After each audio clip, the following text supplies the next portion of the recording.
জয় গুরু। ইষ্টপ্রাণ দাদা ও মায়েরা, আজ ইষ্ট প্রসঙ্গে পরমারাধ্যা জগৎজননী শ্রী শ্রী বড়মার এক আশ্চর্য লীলা কাহিনী জেনে নেব। শ্রী শ্রী বড়মা ইচ্ছাময়ী, তিনি অন্তর্যামী। কি ঘটল জানলে আশ্চর্য হবেন। লিখেছেন দাশুদেব ঘোষ দাদা, জগৎজননী শ্রী শ্রী বড়মার গ্রন্থ জয়তু জননী মে। এবারে বিস্তারিত। তিনি ইচ্ছাময়ী, তিনি অন্তর্যামী। অবাস্তব যা, তাও বাস্তবে দেখলাম। আজও মাঝে মাঝে প্রশ্ন জাগে, কি করে সম্ভব? আমি একা নয়, আমার সঙ্গের সাথীরাও তা উপভোগ করেছেন। তাদের মাঝে আমার গর্ভধারিণী মাও ছিলেন। সবাই নয়ন ভরে দেখেছিলাম। মনের প্রশ্ন মনের মাঝেই মিলিয়ে যায় যখন ভাবি, পরম দয়ালের কাছে অসম্ভব কি বা আছে?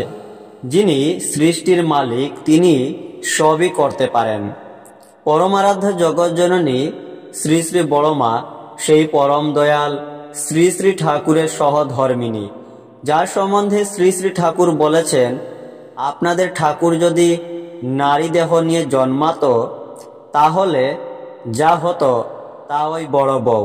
তাই শ্রী শ্রী ঠাকুর ও শ্রী শ্রী বড়মা অভেদ। তাই শ্রী শ্রী বড়মার কাছেও অসম্ভব বলে কিছু নেই। তিনি অঘটন ঘটাতে পারেন। সালটা ছিল 1969 খ্রিস্টাব্দ। পরম দয়াল শ্রী শ্রী ঠাকুর দেহ রাখেন জানুয়ারিতে। এই ঘটনায় তার অনুরাগীদের মধ্যে বিরাট শোকের ছায়া নেমে আসে। যারা দীক্ষা নিয়েও তার দর্শনে যেতে পারেননি বা যাব ইচ্ছা করেও ঠিক যোগ ঘটাতে পারেননি, তাদের ব্যথা আরো প্রবল। কারণ স্বয়ং পুরুষোত্তমের দর্শন কোটি জন্মেও মেলে না, আর সেই সুযোগ পেয়েও হাতছাড়া হলো। এইরূপ অবস্থার মধ্যে আমার মা পড়ে গেলেন। তার দুঃখ বেদনা সব সময় মনকে ভারাক্রান্ত করে তোলে। একটা আশা ভরসার স্থল, পরম দয়ালের বংশধর আছেন, আর আছেন জগৎজননী শ্রী শ্রী বড়মা। মাকে এই কথা স্মরণ করাতে মা ব্যাকুল হলেন দেওঘর যাবার জন্য।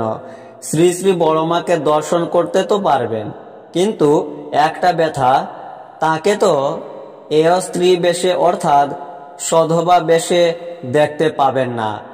তার সেই রূপ যা সবার হৃদয় কেড়ে নিত, যে রূপে মানুষ আকৃষ্ট হয়েছে, জগৎ জননী বলে তার পায়ে লুটিয়ে পড়েছে, যে রূপ দেখে সবাই লক্ষ্মীমা বলে বন্দনা করেছে, সে রূপ কি দেখা যাবে?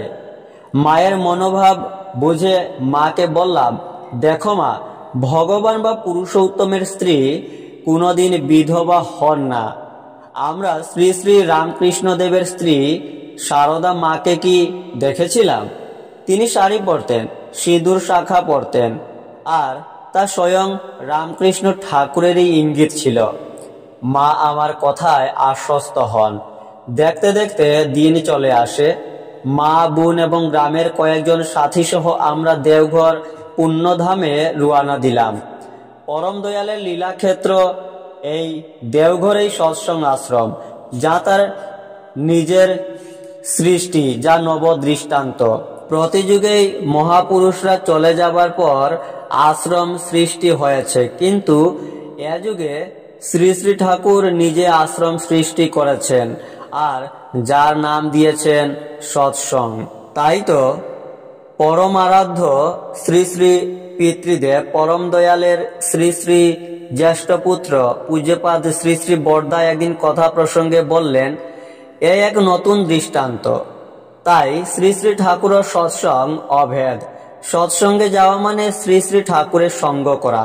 তাই সৎসঙ্গ আশ্রমে যাওয়াও ভক্তবৃন্দের চিরন্তন আকর্ষণ। সেই সৎসঙ্গ আশ্রমে মাকে নিয়ে চলেছি। ব্যান্ডেল স্টেশনে তুফান এক্সপ্রেস ধরে রওনা দিলাম। যোশীডি স্টেশনে নেমে পুনরায় বদ্রনাথ ধামের ট্রেন ধরি। সন্ধ্যার প্রাক মুহূর্তে সৎসঙ্গ আশ্রমে পৌঁছায়। সবাই আশ্রমের পরিবেশ দেখে চরম আনন্দ পায়। আশ্রম গেটে ঢুকে প্রথমে সবাই ঠাকুর প্রণাম করতে যায়। ঠাকুর প্রণাম সেরে শ্রী শ্রী বড়মার ঘরের দিকে রওনা দিলাম প্রণামের উদ্দেশ্যে। মা এই প্রথম আশ্রমে এলেন। তার গুরুধাম দেখে প্রাণ জুড়িয়ে যায়। আনন্দের মাঝেও তার চোখে জল শ্রী শ্রী ঠাকুরকে সশরীরে না দেখতে পাওয়ায়। আমরা শ্রী শ্রী বড়মার ঘরের সামনে হাজির হলাম। দেখি ঘরের মধ্যে কয়েকজন মহিলা শ্রী শ্রী বড়মার সেবার জন্য আছেন, আর শ্রী শ্রী বড়মা বসে আছেন। তার বসার রকমটাই আমাদের অবাক করে দিল। আর দেখে কি তার অপূর্ব রূপ, সুন্দর শাড়ি পরা, শাঁখা সিঁদুর পরা।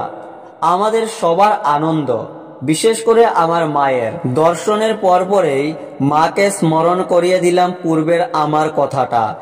বললাম, দেখলে তো মা, আমার কথা ঠিকই, তিনি স্ত্রী বেশেই আছেন, আর এটাই তো স্বাভাবিক। ইতঃপরে শ্রী শ্রী বড়মার ইঙ্গিতে সেবিকাদের মধ্যে একজন আমাদের আনা ভোগের বস্তু কোথায় দিতে হবে বলে দিলেন।